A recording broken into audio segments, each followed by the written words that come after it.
Sir मेरे पापा teacher हैं, मम्मी भी टीचर हैं। मेरे पापा हमेशा ही मतलब सोचते हैं कि ऐसा मेरी जो गांव है बहुत छोटा है, वहाँ पर एजुकेशन अच्छी क्वालिटी में अवेलेबल नहीं है। लोग खोल मतलब संस्थान खोले हुए हैं, लेकिन उनका क्या मकसद है, बच्चे आएँ, भीड़ बढ़े और कोर्स कंप्लीट हो जाए। मेरे पेरेंट्स ने एक नई नींव पे मतलब एक कोचिंग सेंटर स्टार्ट किया कि जो बच्चे 11th-12th में हमारे यहाँ 4 सब्जेक्ट अलग अलग कोचिंग भाग भाग के जाते हैं, उनको वो ना करना पड़े, एक ही जगह पर आएँ और पढ़ें, ताकि उनका टाइम भी बचे, हेल्थ भी इम्प्रूव हो और उन्हें इतना स्ट्रेस ना हो।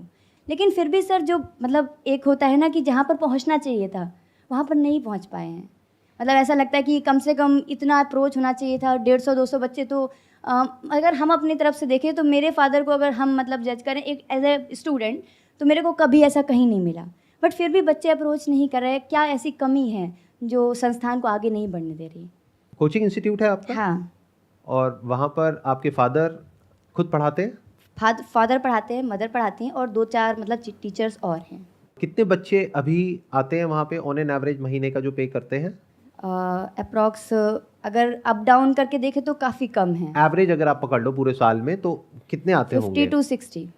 तो अगर 50 बच्चे हैं उनसे ऑन एन एवरेज कितने पैसे लेते हैं आप लोग? 500। 500 पर सब्जेक्ट। हाँ, कुछ बच्चे 2 या 3 सब्जेक्ट भी पढ़ते होंगे। जैसे वो 11th-12th के लिए है, बाकी कॉमन होता है। जैसे 6 to 10th जो है वो कॉमन है, 500 to 600।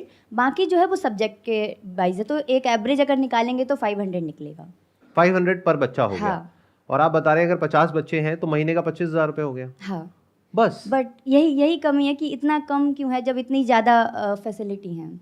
और इंस्टीट्यूट खुले हुए हैं वहाँ पे? हाँ, कुछ छोटे छोटे वैसे ही, कुछ में वही 100 बच्चे, इससे ज़्यादा बहुत बड़े संस्थान नहीं हैं। वहाँ कितना पे करते हैं वो लोग? वही अप्रॉक्स 1000। और कितने टाइम से ये चल रहा है इंस्टीट्यूट? लगभग 4 to 5 ईयर। 4-5 साल से चल हाँ। रहा है और यही सेम प्रॉब्लम आ रही है। हाँ, जैसे बच्चे बढ़ते हैं, बच्चे एकदम से ग्रो करेंगे तो 100+ हो जाएंगे। बट उनका जो वो होता है कि वो इतना कवर अप नहीं कर पा रहे हैं, पढ़ाई पे नहीं चाहते, या क्या हो रहा है समझ नहीं आ रहा, एकदम एवरेज नीचे आ जाता है। देखो अगर 50 के 100 भी हो गए तब भी ये प्रॉब्लम सॉल्व नहीं होने वाली, क्योंकि 50,000 रुपये महीना आपके पास में अगर आ भी गया तो जो जगह आपने ली हुई है कोचिंग सेंटर पे वो आपकी अपनी है या रेंट पे नहीं, है? रेंट पे है। उसका रेंट कितना है? 15,000। 15,000 रुपये तो रेंट हो गया, प्लस आप कह रहे हैं 2-3 टीचर्स भी रखे हुए हैं। हाँ। प्लस आपके फादर और मदर खुद भी बहुत अच्छे टीचर हैं, जो अगर आज कहीं जाते हैं और जॉब कर लेते हैं तो अच्छा खासा कमा सकते हैं। हाँ। और 4-5 साल हो गए ऑलरेडी ये करते हुए। तो जो मेरे को समझ आ रहा है आपकी बातों से, एक रीज़न ये हो सकता है कि जिस एरिया में आपका कोचिंग सेंटर है वहाँ पे लोगों की इतनी पेइंग कैपेसिटी नहीं है। दूसरा रीज़न ये हो सकता है कि पेइंग कैपेसिटी तो है लेकिन वो कहीं और जा रहे हैं, आपके पास में नहीं आ रहे हैं। बट ऐसा भी नहीं है, अभी आपने कहा, क्योंकि 2-3 कोचिंग सेंटर्स हैं वो भी छोटे छोटे हैं, वो भी कोई बहुत ज़्यादा बड़े नहीं हैं और बहुत ज़्यादा वो भी चार्ज नहीं कर रहे हैं। क्योंकि अगर आपने 500 से 1000 भी चार्ज कर लिया तब भी कुछ नहीं होने वाला है। नहीं सर, बहुत बड़ा अंतर आ जाता है 500 पे करने में और 1000 पे करने में। नंबर जो होते हैं, नंबर ऑफ पीपल्स बहुत कम हो जाते हैं। That is what I am saying कि लोग कम हो जाएंगे, लेकिन मैं कह रहा हूं अगर लोग उतने भी रहें तब भी कोई बेनिफिट नहीं होने वाला इस बिजनेस में, क्योंकि ये बिजनेस तब भी लॉस में जाएगा। ये बिजनेस अभी भी लॉस में जा रहा है और आगे भी फिर लॉस में ही चला जाएगा, क्योंकि आपके खर्चे बहुत ज़्यादा हैं। अगर आप कैलकुलेट करेंगे, जो जगह रेंट पे ली हुई है, प्लस जो 2-3 टीचर्स आपने रखे हुए हैं, प्लस जो आपके फादर हैं, मदर हैं, उनका भी तो अपना एक लेवल है ना कि अगर वो मार्केट में जाते हैं, कहीं पे जॉब करते हैं, तो उनको भी तो कुछ अमाउंट मिलेगा वहां से। मान लो 25,000 रुपये भी मिलता है एक को, तो 50,000 रुपये तो वही हो गया जो वो गंवा रहे हैं। तो what you need to do is कि आपको और आपके पेरेंट्स को बैठ करके समझना होगा कि इसके पीछे क्या रीज़न है, क्यों ऐसा हो रहा है। जो मैं आपको बता सकता हूं, जो मेरे को समझ आ रहा है, एक है कि आपको अपनी लोकेशन को चेंज करना पड़ेगा, क्योंकि वहाँ पे हो सकता है पेइंग कैपेसिटी इतनी ना हो लोगों की। किसी ऐसी लोकेशन में जाना होगा जहाँ पे कि पेइंग कैपेसिटी अच्छी हो। That is one. Number 2, coaching में लोग आते क्यों हैं, that you need to think. हो सकता है उस पर कभी हमने ज़्यादा सोचा ही नहीं है। हम बस ये सोच रहे हैं हम अपनी तरफ से अच्छी एजुकेशन प्रोवाइड कर रहे हैं, अच्छे से पढ़ा रहे हैं बच्चों को, तो बच्चे आ जाएंगे, जबकि ऐसा नहीं होता है। आप बताओ, मतलब मैं अगर आपसे पूछूं किसी भी कोचिंग में अगर कोई बच्चा आता है तो वो क्यों आता है? अगर कोई 11th-12th का आ रहा है वो क्यों आता है? ताकि उसे बेस्ट एजुकेशन मिल सके। बेस्ट एजुकेशन की क्या डेफिनेशन है? What do you mean by best education? हर कोई कोचिंग वाला कहेगा हमारे यहाँ पे बेस्ट एजुकेशन है।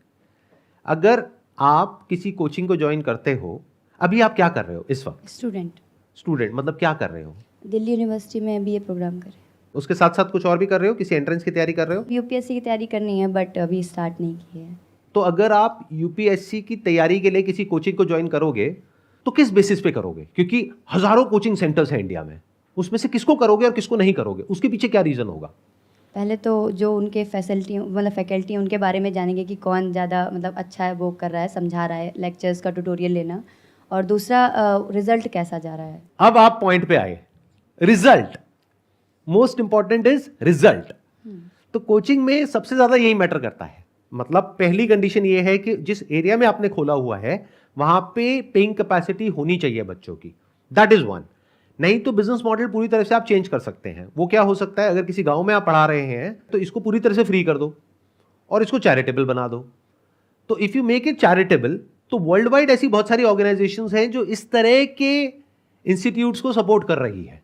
और उसमें क्या होता है कि जब आप एक चैरिटेबल ऑर्गेनाइजेशन बनाते हैं तो आपके जो पेरेंट्स हैं वो खुद वहां से सैलरी भी ले सकते हैं। तो कहीं और करने की बजाय वो अपनी जगह पे ही काम कर रहे हैं, किसी के अंडर नहीं कर रहे, and they are taking salary and they are getting donations. So this is one way of doing it, अगर उसी जगह पे करना है तो। नहीं तो हमें किसी ऐसी जगह पे जाना पड़ेगा जहां पर के लोगों की पेइंग कैपेसिटी हो, क्योंकि पैसे ज्यादा चार्ज करने ही पड़ेंगे। दो ही ऑप्शंस है, या तो लोग बहुत ज्यादा चाहिए और पैसे कम, या फिर लोग थोड़े कम भी होंगे लेकिन पैसे ज्यादा चार्ज करने पड़ेंगे। यही दो ऑप्शंस है ना हमारे पास में, और तो कोई ऑप्शन नहीं है।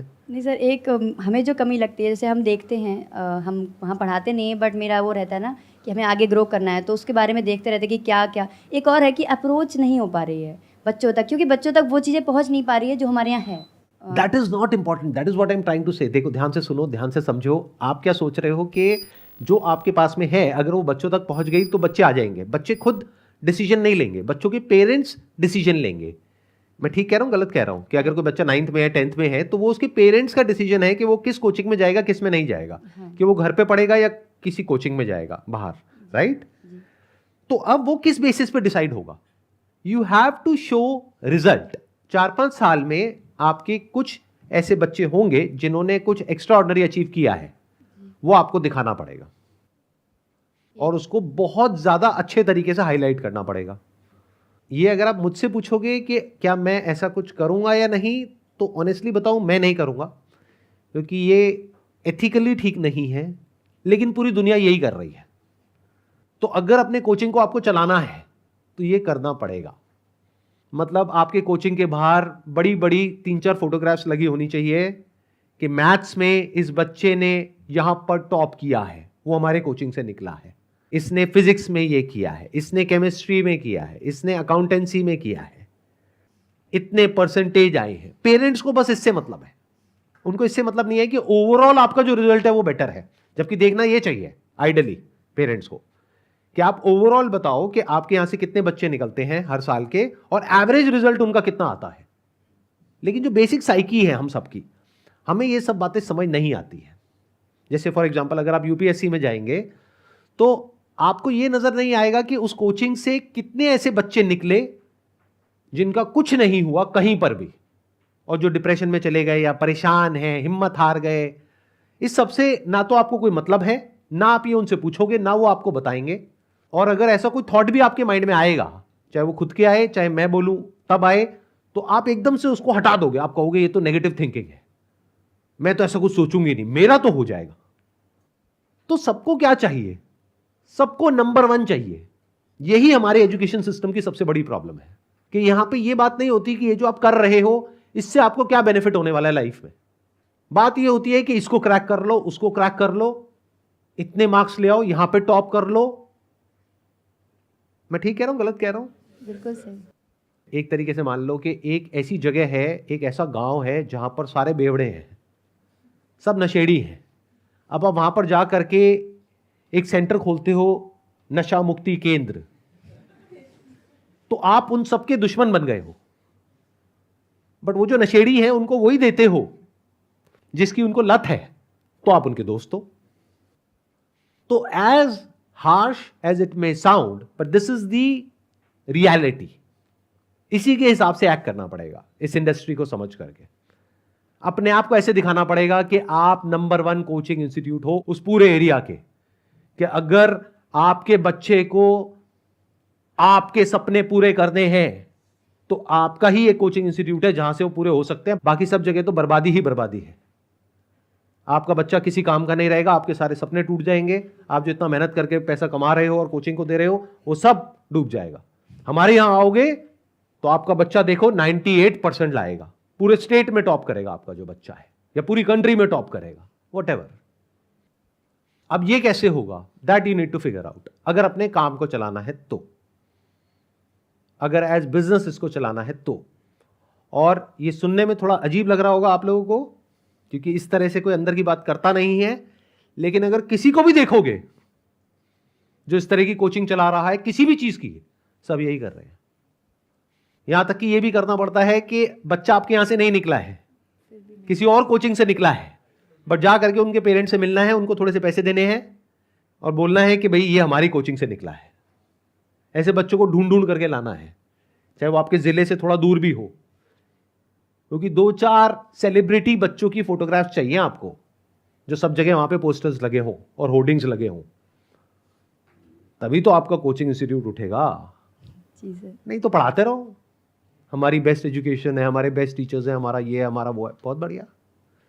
उनको वो सब चाहिए ही नहीं, जो उनको चाहिए वही देना पड़ेगा। आप समझ पा रहे हो मैं क्या कह रहा हूँ? जी सर। मतलब वहां पर जा करके नशेड़ियों के बीच में ये नहीं बोलना है कि हमारा नशा मुक्ति केंद्र बेस्ट है। वो कहेंगे बेस्ट है तो यहाँ नहीं, वहां जा करके खोलो पहले तो। हमारे गांव के आसपास नजर मत आ जाना आप, सबसे पहले तो ये प्रॉब्लम आएगी आपको। तो वहां पर क्या बोलना है कि ये जो आपको लत है ना, उसमें जो बेस्ट नशा है वो हमारे पास है। वहां से कितने का ले रहे हो? 100 रुपए का। ये देखो यहाँ पे 150 रुपए का देना है, लेकिन जो उसके बाद नशा होगा, जो आपके सपनों का नशा है, वो यहीं से पूरे हो सकते हैं। सपनों में बहुत नशा है। रात को जब कोई अच्छे सपने आ रहे होते हैं तो उसमें नशा है नहीं है? अरे सर, क्या दुखती नस पे हाथ रख रहे हो सर। बहुत मजा आता है सर, जो हम असलियत में नहीं कर पाते हैं वो हम सपनों की दुनिया में करते हैं। यही तो आपके माँ बाप कर रहे हैं, वो कोई आपसे अलग थोड़ी है। सपने तो उनके भी हैं। तो ये सपनों का बिजनेस है जिसको आप कोचिंग कह रहे हो। नहीं तो एक्चुअल में कोचिंग इंडस्ट्री की जरूरत क्या है? अगर स्कूल कॉलेज में ढंग से पढ़ाई हो जाए तो why do we need coaching? We don't need it.